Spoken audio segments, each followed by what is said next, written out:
Welcome students to Unlocking Wits.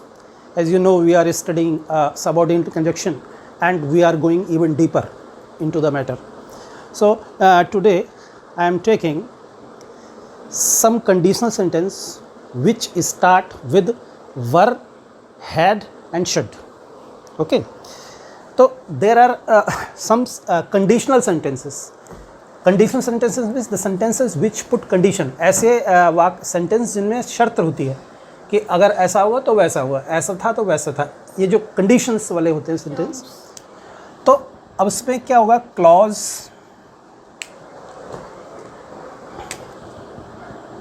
Clause और comma और clause. ठीक है, हाँ हाँ ठीक है. The person who does not make mistake does not do anything. मतलब जो व्यक्ति हाँ, नहीं करता अब मैं कुछ भी नहीं करूँगा, होगी गलती नहीं. But it is always up to learners to be very attentive, very alert as you show.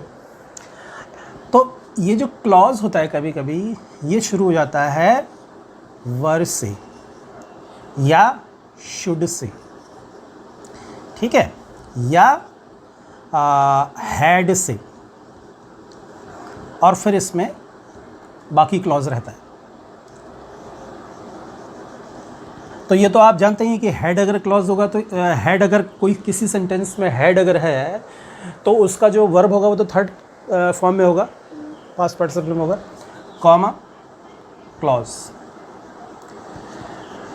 तो अगर वर और शुड है, ठीक है, पहली बात तो ये इनका मतलब क्या है. इनका मतलब होता है इफ. क्या होता है? If. And this clause puts what, condition. और ये जो क्लॉज है वो क्या बताती है, एक शर्त बताती है, ठीक है. और ये होती है सबऑर्डिनेट क्लॉज. और ये जो क्लॉज होती है वो रिजल्ट बताती है, इफेक्ट बताती है. और ये होती है प्रिंसिपल क्लॉज. थोड़ा सा आपको ध्यान रखना है कि अगर कोई सबऑर्डिनेट क्लॉज हैड से शुरू होती है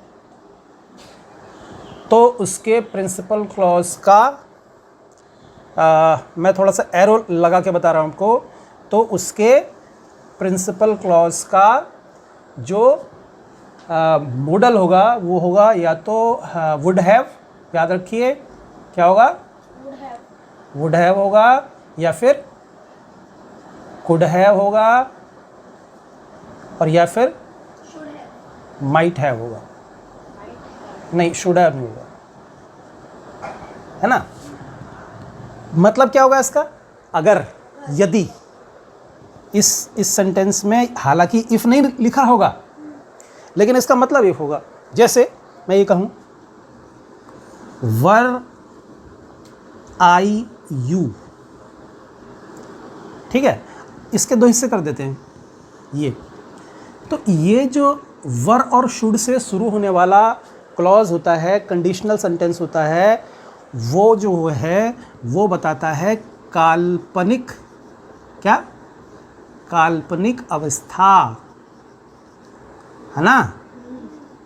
यानी कि ये जो कंडीशन है वो काल्पनिक है, इमेजिनरी कंडीशन है, ठीक है. तो were I you, I would, I would tackle this problem with more patience, with more patience, PATIENCE. तो इसका मतलब क्या होता है, इसका मतलब, इस वर्ग का मतलब होगा यदि, अगर, है ना. अब फिर पूरे का भी एक मतलब होगा, क्या होगा, तुम्हारे जैसा होता, अगर मैं तुम्हारे जैसा नहीं होता, अगर मैं तुम होता, अगर मैं तुम्हारी जगह होता. If I were God, अगर मैं गॉड होता, if I were the Prime Minister of India, अगर मैं हाँ, लेकिन अब बात जैसे ना इफ़, हाँ, तो ये सब कैसी हैं, इमेजिनरी कंडीशन है और इसके परिणाम ये हैं।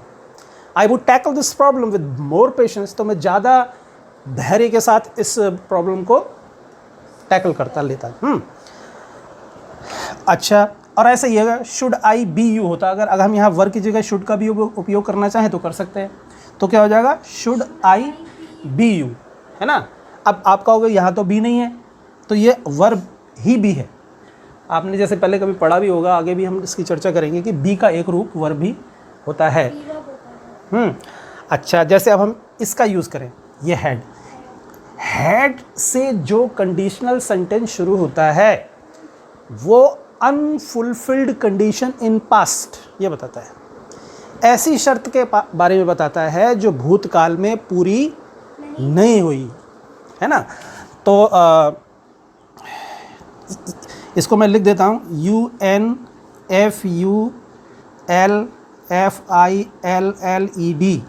अनफुलफिल्ड मतलब जो पूरी नहीं हुई हो कंडीशन। ये कौन सा सेंटेंस होगा, जो हैड से शुरू हो रहा होगा, ठीक है। याद रखिए कि अगर हैड से शुरू हुआ है तो उसके प्रिंसिपल क्लॉज में या तो वुड हैव होगा, या कुड हैव होगा, या माइट हैव होगा। और ये तो आपको पता ही है कि इसमें वर्ब थर्ड फॉर्म में रहेगी, क्योंकि ये परफेक्ट भी है, हैव भी है इसमें। जैसे हम ये लिखते हैं, had we been alert and proactive,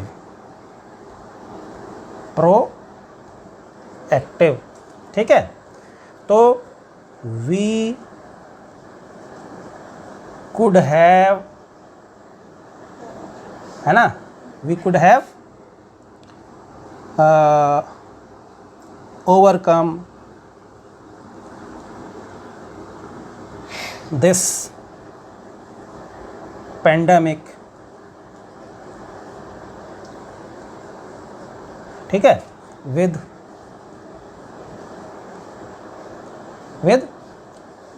less damage। ये लिख दिया मैंने एक सेंटेंस। इसमें ये क्या है, had we been alert and proactive, यदि हम अलर्ट होते, इसका मतलब नहीं थे, वो कंडीशन पूरी नहीं हुई। ये सेंटेंस क्या बता रहा है कि हम अलर्ट और प्रोएक्टिव नहीं थे। प्रोएक्टिव मतलब जैसे जब कोई आपके सामने बात आती है तब आप एक्टिव होते हैं। कभी कभी आप बातों को पहले से समझ लेते हैं कि ऐसा हो सकता है और ऐसा होगा तो ऐसा करेंगे, इसे क्या कहते हैं, प्रोएक्टिव। मतलब active before some accident happens या सम इंसिडेंट हैपन्स, किसी घटना के होने से पहले ही उसकी तैयारी करना, उसके लिए तैयार रहना, ये होता है प्रोएक्टिव। तो ये कह रहा है कि had we been alert and proactive, अगर हम अलर्ट और प्रोएक्टिव होते तो वी कुड हैव ओवरकम, हम जीत सकते थे, हम हरा सकते थे, है ना, हम उबर सकते थे। ओवरकम जीतना, उबरना, से बाहर आना, ये तो हम उबर सकते थे इस पेंडेमिक से कम लॉस के साथ, ठीक है। हाँ, तो ये जो मतलब होता है इसका मतलब ये सकता था। अगर यहाँ पर और क्या हो सकता था, वुड हैव। अब वुड हैव ओवरकम होता तो हम क्या करते, हम जीत जाते। कुड हैव ओवरकम, हम जीत सकते थे। तो ये ऐसी स्थिति है। आपको क्या नहीं करना है, आपको ये नहीं करना है कि अगर कोई कंडीशनल सेंटेंस जिसमें कि दो क्लॉज हैं, एक सबऑर्डिनेट क्लॉज, एक principal clause. Subordinate clause had से शुरू हो रही है, याद रखिए। सबऑर्डिनेट क्लॉज अगर हेड से शुरू हो रही है तो प्रिंसिपल क्लॉज के जो मॉडल होंगे, उसकी जो हेल्पिंग वर्ब होगी वो वुड हैव होगी, या कुड हैव होगी, या माइट हैव होगी, और वुड कुड माइट नहीं होगी। क्योंकि बहुत सारे कॉम्पिटिटिव एग्जामिनेशन में वो एक क्लॉज पास परफेक्ट में दे देते हैं ऐसे हेड से, और दूसरी में जो है वो दूसरी क्लॉज जो परिणाम बताने वाली क्लॉज है उस पर वो खाली वुड लिख देते हैं, तो वो एक गलती है, ठीक है। तो ये आज का विषय है। Thank you.